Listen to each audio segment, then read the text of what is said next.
Okay, in the yesterday's meeting we have discussed about the force. Force क्या होता है, force की definitions कैसे लिखी जा सकती हैं. Push and pull on the body is called force. या इसकी बजाय हम लोग एक दो definitions और भी लिख सकते हैं. A force is something which tend to change the direction of motion of the body, or which tends to change the direction, which tends to change the speed of the moving body, which tends to change the to stop a moving body. तो ये सारी definitions आप लोग force की लिख सकते हैं. और इसके अलावा हमने ये पढ़ा था कि हम जो भी एवरीडे लाइफ में जो भी काम करते हैं, जैसे कि ट्विस्टिंग, स्ट्रेचिंग,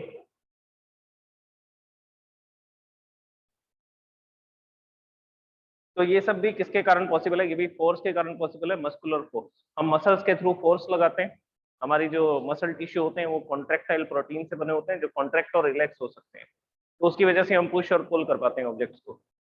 ओके, इसके बाद में मैंने आपको बताया था कॉन्टैक्ट फोर्सेज और नॉन कॉन्टैक्ट फोर्सेज की डेफिनेशन के बारे में, और उनके कितने टाइप्स थे, दो तीन टाइप्स के बारे में हमने डिस्कस किया था.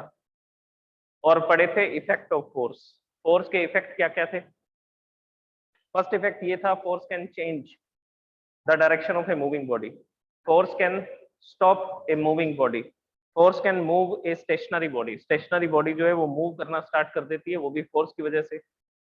और जो फोर्स है वो किसी भी ऑब्जेक्ट की शेप और साइज को चेंज कर सकता है. तो ये जो इफेक्ट पड़े थे ये फोर्स के इफेक्ट थे. अभी हम लोग बात करते हैं बैलेंस फोर्स और अनबैलेंस फोर्स के बारे में. तो बैलेंस और अनबैलेंस फोर्स क्या होते हैं उसके बारे में सीखते हैं.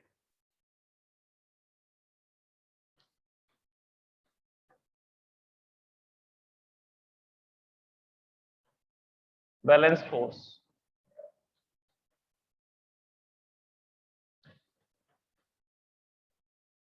देखिए इसको मैं एक एग्जांपल से आपको एक्सप्लेन करता हूँ, फिर हम इसकी डेफिनेशन के बारे में लिखते हैं. जैसे कि ये एक सरफेस है जिस पर हमने किसी हैवी ऑब्जेक्ट को रख दिया. So this is the heavy object.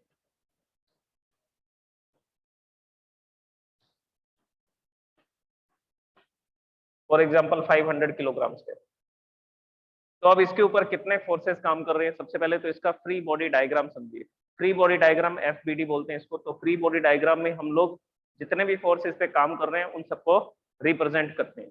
तो देखिए रिप्रेजेंटेशन दिखाता हूं मैं आपको इसके फोर्सेस का, कितने फोर्स इस पे काम करेंगे. सबसे पहली बात, ग्रेविटी के कारण ये डाउनवर्ड डायरेक्शन में एक फोर्स एक्सपीरियंस करेगा. उस फोर्स को बोलते हैं वेट फोर्स. तो सबसे पहला फोर्स है weight force which is acting vertically downwards. जो इस सरफेस पर मैंने ऑब्जेक्ट रखा हुआ है वर्टिकली डाउनवर्ड डायरेक्शन में ये जो फोर्स लगाएगा उसको वेट फोर्स बोलते हैं. लेकिन ये ऑब्जेक्ट नीचे की तरफ नहीं जा पा रहा.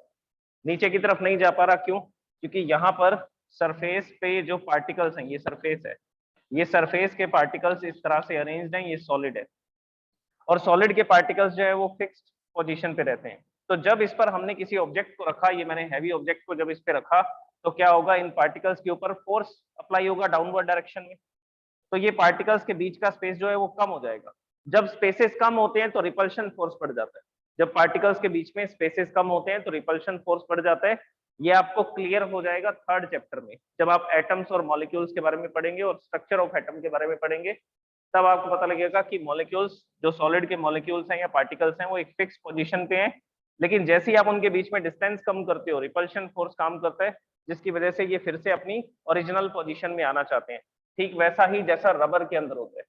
जैसे हमारे पास एक ये रबर है, इसके ये पार्टिकल्स हैं जिनको मैं यहाँ पर रिप्रेजेंट कर रहा हूँ. तो मैंने इस पर फोर्स लगाया इस डायरेक्शन से. तो रबर को मैं ऐसा दबाना चाह रहा हूँ, कंप्रेस करना चाह रहा हूँ. तो इसको प्रेस करने के लिए मैंने क्या किया, इनके पार्टिकल्स के बीच के स्पेस को कम किया. अब कंडीशन क्या हो जाएगी, जब मैं फोर्स अप्लाई करूंगा तो ये रबर ऐसा कंप्रेस हो जाएगा, दब जाएगा, और पार्टिकल्स के बीच में जो डिस्टेंस है, इंटर पार्टिकल स्पेसेस जो है वो कम हो जाएंगे.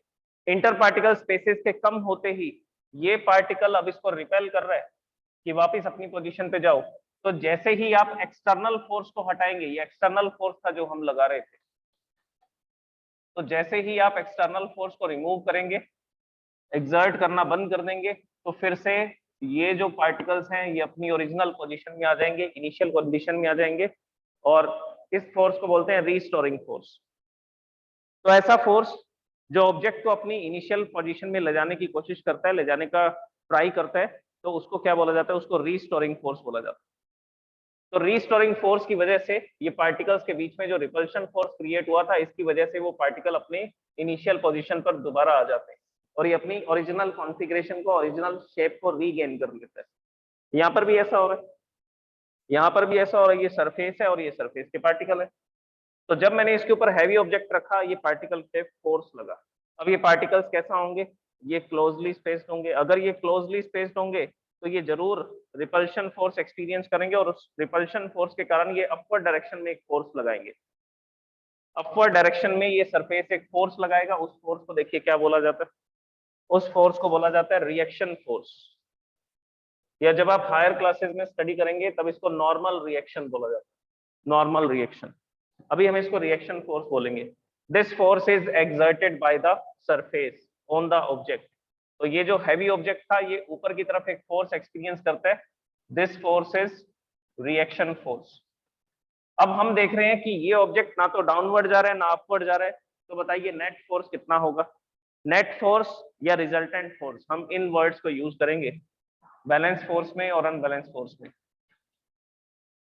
नेट फोर्स, या आप इसकी बजाय क्या बोल सकते हैं इसको, या आप इसको बोल सकते हैं रिजल्टेंट फोर्स।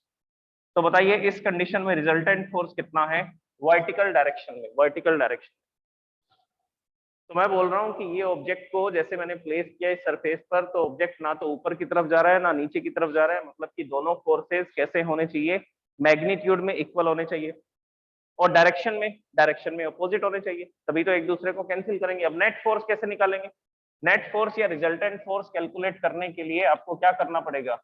जितने भी फोर्सेज यहाँ पे काम कर रहे हैं उन सबका क्या कर देंगे? एल्जेब्रिक सम कर देंगे। जो प्लस में है उसको प्लस में लिखेंगे, जो माइनस में उसको माइनस में लिखेंगे। तो नेट फोर्स कैलकुलेट करेंगे। अब जैसे कि डाउनवर्ड डायरेक्शन में वेट फोर्स काम कर रहा है 1000 न्यूटन का। अब मैंने इसको 1000 न्यूटन लिखा, तो ऑब्वियसली ये कैसी डायरेक्शन मान ली है मैंने? प्लस डायरेक्शन को कंसीडर कर लिए। अगर कोई दूसरा फोर्स इसके अपोजिट डायरेक्शन में काम कर रहा है तो वो भी कितना होगा? वो भी 1000 न्यूटन का फोर्स है। जितना वेट फोर्स होता है उतना ही रिएक्शन फोर्स होता है, और अपोजिट डायरेक्शन में है तो इसलिए मैंने इसको क्या लिखा? -1000 से लिखा। तो ये जो फोर्स था इसकी नेमिंग कर देते हैं। This force is F1 which is acting vertically downwards. जो वर्टिकली डाउनवर्ड डायरेक्शन में काम कर रहा है और इस डायरेक्शन को मैंने पॉजिटिव लिया है। तो इसकी अपोजिट डायरेक्शन को कैसा लेंगे फिर?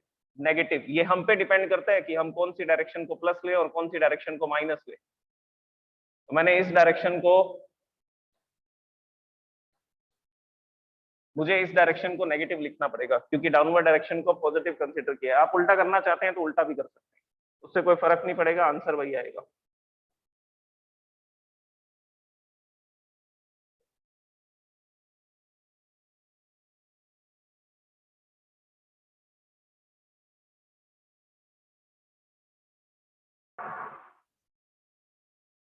ओके, अब नेट फोर्स देखो कैसे निकालेंगे। नेट फोर्स कैलकुलेट करने के लिए लिखेंगे F1 प्लस F2। तो ये जो फोर्स है ये डाउनवर्ड डायरेक्शन में और कितना है? Plus 1000 Newton. ये वैल्यू पुट की, प्लस F2 की वैल्यू क्या है? F2 की वैल्यू है -1000। तो नेट फोर्स कितना आएगा? ये आ जाएगा 1000 और ये प्लस माइनस ब्रैकेट ओपन करोगे -1000। So net force is 0 Newton. तो ये बॉडी ऐसा बिहेव करेगी कि जैसे ये कोई फोर्स ही एक्सपीरियंस नहीं कर रही। इसी वजह से तो ये ना तो अपवर्ड डायरेक्शन में जा रही है ना डाउनवर्ड डायरेक्शन में जा रही है, किसी भी डायरेक्शन में नहीं जा रही, क्योंकि इसका वेट फोर्स और रिएक्शन फोर्स क्या है? ये बैलेंस फोर्स है। इनका जो रिजल्टेंट आ रहा है वो 0 आ रहा है। अगर रिजल्टेंट 0 आ रहा है तो हम बोलते हैं कि यहाँ पर जो रिजल्टेंट फोर्स था वो बैलेंस फोर्स है। एक बॉडी पे जितने भी फोर्स काम कर रहे हैं, अगर उनका रिजल्टेंट फोर्स 0 आ जाता है, अगर उनका टोटल 0 आ जाता है, तो हम बोलते हैं this force is balance force. तो बेसिकली पहले आपको रिजल्टेंट फोर्स समझ आना चाहिए। अगर रिजल्टेंट फोर्स 0 आ रहा है तो उसी फोर्स को क्या बोल देते हैं? Balance force. तो हम बोलते हैं कि ये ऑब्जेक्ट बैलेंस फोर्स की कंडीशन में।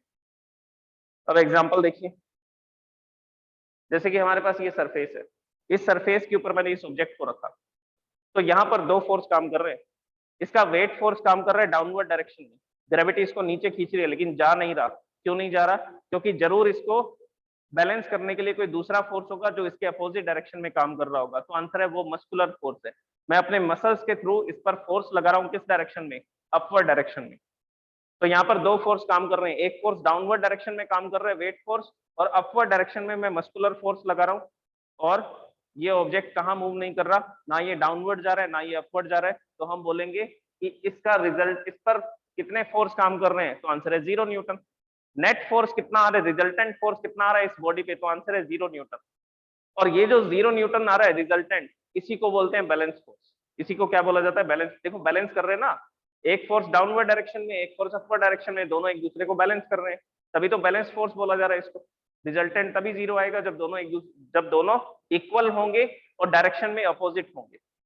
So this is the condition of balance force. Okay. अच्छा, बैलेंस फोर्स की कंडीशन में आपने ये देखा कि ऑब्जेक्ट मोशन में नहीं आ सकता, रेस्ट में है तो रेस्ट में रहेगा, और अगर मोशन में है तो उसकी स्पीड और वेलोसिटी में चेंज नहीं होगा अगर बैलेंस फोर्स है तो। अब मैं इसके एग्जांपल्स बताता हूँ आपको। एग्जांपल्स के बारे में सुनो पहले तो। इसको हमने लिखा था F1 से, और ये प्लस 1000 न्यूटन था। इस एग्जाम्पल को भी अभी कंटिन्यू करेंगे, इसको यहीं छोड़ते हैं एक बार। अब हम बात करते हैं स्पेस की। इंटरनेशनल स्पेस स्टेशन ISS, जो सैटेलाइट अर्थ के चारों तरफ घूम रही है, जिसमें एस्ट्रोनॉट रहते हैं, जहां से हमारा पूरा कम्युनिकेशन सिस्टम चलता है, उसकी बात कर रहा हूँ। तो ISS के अंदर हमने देखा कि एक ऑब्जेक्ट को मैंने यहाँ पर रखा, ये एक ऑब्जेक्ट को मैंने इस जगह पर ऐसा छोड़ दिया, तो ये यहीं पर रहेगा, मूव नहीं करेगा। तो हम बोलेंगे कि इस पर नेट फोर्स कितना है? 0। ये बैलेंस फोर्स की कंडीशन में है, ये रेस्ट में है तो हमेशा रेस्ट में ही रहेगा, जब तक कि अनलेस, जब तक कि इस पर क्या नहीं लगाया जाएगा, जब तक कि इस पर फोर्स नहीं लगेगा। कौन सा फोर्स? आंसर है अनबैलेंस फोर्स। इसके बाद में, तो अगर कोई ऑब्जेक्ट रेस्ट की स्टेट में है और उस पर रिजल्टेंट फोर्स 0 आ रहा है, तो वो रेस्ट की स्टेट में ही रहेगा। देखो इसके बहुत सारे मल्टीपल चॉइस क्वेश्चन बनते हैं, और इसी से आते हैं मल्टीपल चॉइस क्वेश्चंस। दूसरी कंडीशन सुनो। दूसरी कंडीशन ये है कि ये जो है 20 मीटर पर सेकंड से इस डायरेक्शन में मूव कर रहा है। अब आपने क्या किया, यहां से इस पर 10 न्यूटन का फोर्स लगाया डाउनवर्ड डायरेक्शन में, इधर से आपने 10 न्यूटन का फोर्स लगाया अपवर्ड डायरेक्शन में। तो वर्टिकल डायरेक्शन में नेट फोर्स कितना हुआ? फोर्स तो लगा रहे हैं, लेकिन इसका नेट फोर्स कितना आएगा वर्टिकल डायरेक्शन में? 0 न्यूटन आएगा। तो ये ऑब्जेक्ट ना तो अपवर्ड डायरेक्शन में मूव करेगा ना डाउनवर्ड डायरेक्शन में मूव करेगा। जिस डायरेक्शन में ये जा रहा था, जितनी वेलोसिटी से जा रहा था, उतनी वेलोसिटी से मूव करेगा। जैसे कि कार और बाइक का एग्जांपल ले लीजिए। कार अगर सरफेस पर, रोड पर ट्रेवल करती है, तो उसका खुद का वेट है 2000 किलोग्राम। 2000 किलोग्राम वेट होने के कारण वो अप्रोक्सीमेटली 20,000 न्यूटन का डाउनवर्ड फोर्स एक्सपीरियंस करती है। उस फोर्स को वेट फोर्स बोलते हैं, जैसा कि मैंने इस ऑब्जेक्ट में बताया, इस केस में बताया। ये हैवी ऑब्जेक्ट है, ये कार है, 2000 किलोग्राम की है, मतलब ये 20,000 न्यूटन का डाउनवर्ड फोर्स एक्सपीरियंस करेगी, 20,000 न्यूटन का डाउनवर्ड फोर्स एक्सपीरियंस करेगी। अब इसको इस एग्जांपल में लिखते हैं। So it is experiencing a downward force of 20,000 Newton, और रोड इस पर अपवर्ड डायरेक्शन में रिएक्शन फोर्स लगा रही है। रोड दब थोड़ी ना रही है, कार नीचे थोड़ी जा रही है, तो ये अपवर्ड डायरेक्शन में फोर्स एक्सपीरियंस कर रहा है, रिएक्शन फोर्स। ये फोर्स कौन लगा रहा है? ये सरफेस, ये रोड इस कार पे अपवर्ड डायरेक्शन में लगा रही है, और ये कितना है? -20,000 न्यूटन। ये फोर्स है -20,000 न्यूटन, और ये कार इस डायरेक्शन में 20 मीटर पर सेकंड से चल रही थी। तो बताइए इसकी स्पीड में कोई चेंज आएगा क्या? तो आंसर है नो। ये इसके मोशन की डायरेक्शन है, ये इसके मोशन की डायरेक्शन है, और नेट फोर्स कितना है? नेट फोर्स 0 है, तो कार ना तो ऊपर की तरफ जाएगी ना नीचे की तरफ जाएगी, जिस डायरेक्शन में ये मूव कर रही थी उसी डायरेक्शन में मूव करेगी। So this is again the condition of balance force. तो बैलेंस फोर्स के इफेक्ट में, बैलेंस फोर्स के इफेक्ट में ऑब्जेक्ट रेस्ट में भी हो सकता है, ऑब्जेक्ट मोशन की स्टेट में भी हो सकता है। बैलेंस फोर्स के इफेक्ट में दोनों स्टेट पॉसिबल है, दोनों स्टेट पॉसिबल है। लेकिन मोशन की जो उसकी स्टेट है, वो जिस डायरेक्शन में मूव कर रहा है उसी डायरेक्शन में मूव करता रहेगा, ना तो डायरेक्शन बदलेगी बैलेंस फोर्स के इफेक्ट में, और ना ही उसकी स्पीड में कोई चेंज आएगा। तो ये इसकी कंडीशन हुई। अब दूसरा सुनिए अनबैलेंस फोर्स के बारे में।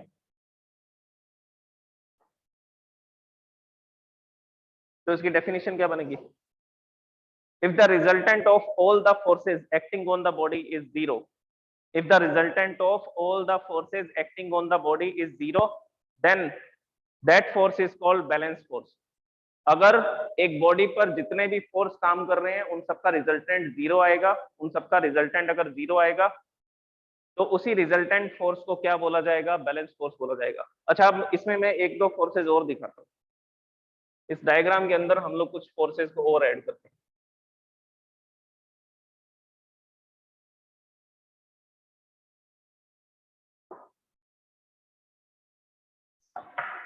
कि ये एक हैवी ऑब्जेक्ट है और मेटल का एक बॉक्स है, काफी बड़ा है। तो मैंने आपको बताया कि डाउनवर्ड डायरेक्शन में ये +1000 न्यूटन का फोर्स एक्सपीरियंस कर रहे हैं, जिसको हम F1 से लिख रहे हैं, और अपवर्ड डायरेक्शन में ये -1000 न्यूटन का रिएक्शन फोर्स एक्सपीरियंस कर रहे हैं। ये डायरेक्शन प्लस थी तो अपोजिट डायरेक्शन को माइनस से लिख दिया मैंने। इसके बाद में अब यहाँ पर कोई पर्सन है, वो पर्सन क्या करने वाला है? वो पर्सन इसके ऊपर फोर्स लगाना चाहता है, वो इसको पुश कर रहा है, इस तरह से इसको पुश कर रहा है। तो दोनों हैंड से इसको पुश करने की कोशिश कर रहा है, लेकिन देख रहा है कि ये ऑब्जेक्ट तो आगे नहीं बढ़ रहा। अच्छा, ये जो फोर्स लगा रहा है वो मस्कुलर फोर्स है, और मस्कुलर फोर्स के साथ साथ उस फोर्स को क्या बोलेंगे? मस्कुलर फोर्स के साथ साथ हम उसका क्या नाम रखेंगे? हम बोलेंगे एक्सटर्नल फोर्स। ये ऑब्जेक्ट के अंदर प्रोड्यूस नहीं हुआ, हमने बाहर से फोर्स लगाया है। तो मैंने इस पर एक्सटर्नल फोर्स लगाया 10 न्यूटन का, सिर्फ 10 न्यूटन का फोर्स लगाया। उसको धीरे से पुश करने की कोशिश की, लेकिन वो पुश हुआ नहीं, ये यहाँ से आगे मूव नहीं कर रहा। तो जरूर यहाँ पर कोई दूसरा फोर्स प्रेजेंट होगा जो इस फोर्स को बैलेंस कर रहा होगा। मैं 10 न्यूटन का फोर्स इस डायरेक्शन में लगा रहा हूँ, लेकिन ये मूव नहीं कर रहा। ये मूव क्यों नहीं कर रहा? क्योंकि यहाँ पर सरफेस और इस ऑब्जेक्ट के बीच में एक फोर्स काम कर रहा है। उस फोर्स को क्या बोलते हैं? उस फोर्स को बोलते हैं फ्रिक्शन फोर्स, और फ्रिक्शन फोर्स इस डायरेक्शन में काम कर रहा है। तो आप एक्सटर्नल फोर्स 10 न्यूटन लगाते हो तो इस ऑब्जेक्ट और सरफेस के बीच में एक फ्रिक्शन फोर्स काम करता है, अपोजिट डायरेक्शन में है, तो -10 न्यूटन होगा। ये होगा -10 न्यूटन, क्योंकि अपोजिट डायरेक्शन में, एक्सटर्नल फोर्स की अपोजिट डायरेक्शन में। और एक्सटर्नल फोर्स जिस डायरेक्शन में लगा रहे हैं हमने उसको क्या माना? +10 न्यूटन। और इसके अपोजिट डायरेक्शन में जो फोर्स काम कर रहा है वो फ्रिक्शन फोर्स है। अब ये फ्रिक्शन फोर्स क्या होता है उसके बारे में सुनो। फ्रिक्शन फोर्स बेसिकली इररेगुलरिटीज की वजह से होता है। जैसे कि हमारे पास यहाँ पर एक सरफेस है, और ये सरफेस को जब हम माइक्रोस्कोप से देखेंगे तो ऐसा इररेगुलर सरफेस दिखेगा, ऐसा प्लेन सरफेस नहीं होता। ये भी प्लेन सरफेस नहीं है। अगर ये प्लेन सरफेस होता तो चौक इस पे काम ही नहीं करता। फ्रिक्शन के कारण तो चौक के पार्टिकल इस पे लगे रह जाते हैं। तो इस सरफेस में इररेगुलरिटीज हैं, बहुत सारी इररेगुलरिटीज है, इसी की वजह से चौक इस पर वर्क कर पा रहे हैं। ये फर्स्ट ऑब्जेक्ट है। अब इसके ऊपर मैंने क्या किया? ये सेकंड ऑब्जेक्ट को प्लेस कर दिया। तो इररेगुलरिटीज जो थी वो क्या हो गई? एक दूसरे के अंदर इंटरलॉक हो गई। इसकी जो इररेगुलरिटी है, इसकी जो इररेगुलरिटी है, वो दोनों के कारण एक दूसरे में इंटरलॉक हो गए। अब आप इनको अलग करना चाहते हैं तो क्या करना पड़ेगा? एक्सटर्नल फोर्स लगाना पड़ेगा। For example maximum friction force, 100 Newton का है। मैक्सिमम फ्रिक्शन फोर्स 100 न्यूटन का है। आपने 10 न्यूटन लगाया, फ्रिक्शन भी 10 न्यूटन काम किया। आपने 50 न्यूटन एक्सटर्नल फोर्स लगाया, 50 न्यूटन का फ्रिक्शन फोर्स काम किया, और ये दोनों ऑब्जेक्ट एक दूसरे पे स्लाइड नहीं कर रहे हैं। अब आपने मैक्सिमम यहाँ पर 100 न्यूटन का फोर्स लगाया और फ्रिक्शन फोर्स भी 100 न्यूटन का है, ये हुआ बैलेंस फोर्स। अब बैलेंस फोर्स इफेक्ट आया। अब जैसे ही आप थोड़ा सा फोर्स इंक्रीज करोगे, 101 न्यूटन करोगे, ये ऑब्जेक्ट इसके ऊपर क्या करना शुरू कर देगा? स्लाइड करना शुरू कर देगा, ऐसा फिसलना शुरू कर देगा। तो मैं एक्सटर्नल फोर्स लगा रहा हूँ, इसके अपोजिट डायरेक्शन में उतना ही फ्रिक्शन फोर्स काम कर रहा है, उतना ही काम कर रहा है। ऐसा क्यों बोला मैंने? क्योंकि ये ऑब्जेक्ट मूव नहीं कर रहा, ये रेस्ट में ही है।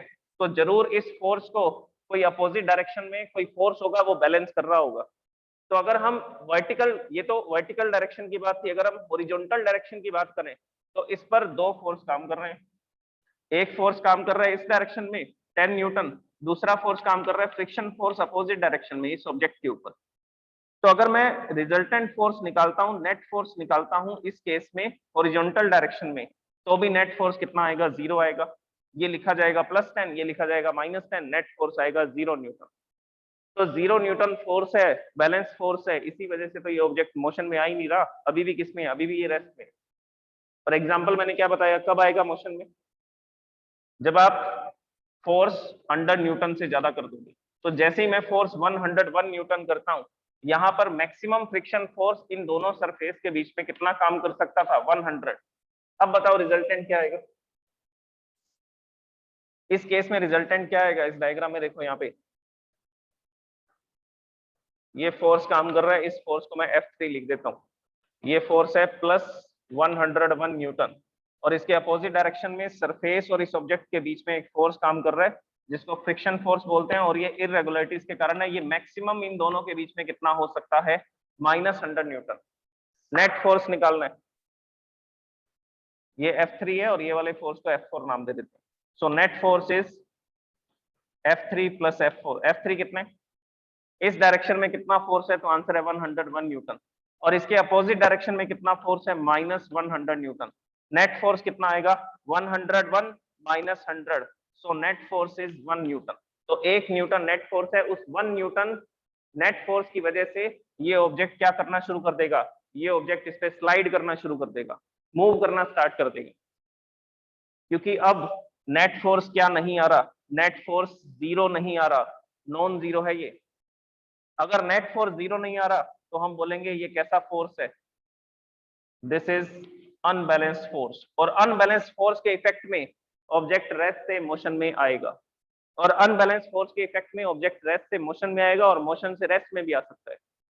तो किसी भी ऑब्जेक्ट का रेस्ट से मोशन में आना, मोशन से रेस्ट में आना, डायरेक्शन का चेंज होना, शेप का चेंज होना, ये सारे किसके इफेक्ट हैं? ये सारे अनबैलेंस्ड फोर्स के इफेक्ट हैं। अगर बैलेंस फोर्स होता है तो ये कोई इफेक्ट आपको नहीं दिखेगा, क्योंकि नेट फोर्स ही जीरो आता है उस केस में। तो अनबैलेंस फोर्स की डेफिनेशन क्या होगी? When the resultant of all the forces acting on a body is not zero, then that resultant force is called unbalanced force, and due to this unbalanced force the object tend to change its state of rest or motion or direction। तो ये अपने rest की state को, motion की state को या direction को क्या कर सकता है? चेंज कर सकता है। ओके, तो ये हुए बैलेंस्ड और अनबैलेंस्ड फोर्स। ओके, तो क्वेश्चन ये है स्टूडेंट का कि हमेशा रिएक्शन फोर्स इक्वल थोड़ी होगा, तो ऑब्वियसली नहीं हो सकता। जैसे कि हम लोग फॉर्म की बात करते हैं, जिसको सॉलिड सोल बोला जाता है, सॉलिड सोल बोलते हैं, फॉर्म होती है। हम लोग इसको कुशन में यूज करते हैं, गद्दों में यूज करते हैं। ओके, तो इस फॉर्म के ऊपर अगर मैं इस हैवी ऑब्जेक्ट को रख देता हूं तो हम देखते हैं ये तो नीचे जाना शुरू हो जाता। क्यों? क्योंकि डाउनवर्ड डायरेक्शन में वेट फोर्स काम कर रहा है। डाउनवर्ड डायरेक्शन में वेट फोर्स काम कर रहा है कितना? 1000 न्यूटन का, और ये रिएक्शन फोर्स लगा पा रहा है सिर्फ 100 न्यूटन का। नेट फोर्स कितना आएगा और किस डायरेक्शन में आएगा? तो आंसर है नेट फोर्स आएगा 1000 न्यूटन की डायरेक्शन में, पॉजिटिव डायरेक्शन में। तो ये प्लस है, ये माइनस है। हम लोग नेट फोर्स निकालते हैं। नेट फोर्स कैलकुलेट करने के लिए यहाँ लिखेंगे प्लस 1000 पहला force F1 plus second force -100, so net force will be plus 900। ये प्लस माइनस क्या हो जाएगा? ब्रैकेट ओपन करोगे तो ये माइनस हो जाएगा। So this will be plus 900 Newton. Plus plus direction कौन सी है? तो आंसर है डाउनवर्ड डायरेक्शन। इसमें डाउनवर्ड डायरेक्शन को तो हमने प्लस लिखा था। तो 900 न्यूटन का ये डाउनवर्ड डायरेक्शन में फोर्स एक्सपीरियंस करेगा, और ये अनबैलेंस फोर्स है। इस अनबैलेंस फोर्स के इफेक्ट में क्या होगा? ये फॉर्म ऐसा दबनी शुरू हो जाएगी, इसमें डिप्रेशन आ जाएगा, और ऑब्जेक्ट कहाँ जाता जाएगा? इसमें ऐसा डिप्रेशन आ जाएगा और ऑब्जेक्ट डाउनवर्ड डायरेक्शन में मूव करता रहेगा, लेकिन कुछ समय बाद जाकर के रुक जाएगा। और वो कंडीशन होगी जब रिएक्शन फोर्स भी कितना लग रहा होगा? 1000 न्यूटन लग रहा होगा। तो जब तक ये डिप्रेस होता जा रहा है तब तक अनबैलेंस फोर्स है। जब ये रुक जाएगा तब रिएक्शन फोर्स इक्वल हो चुका है किसके? वेट फोर्स के।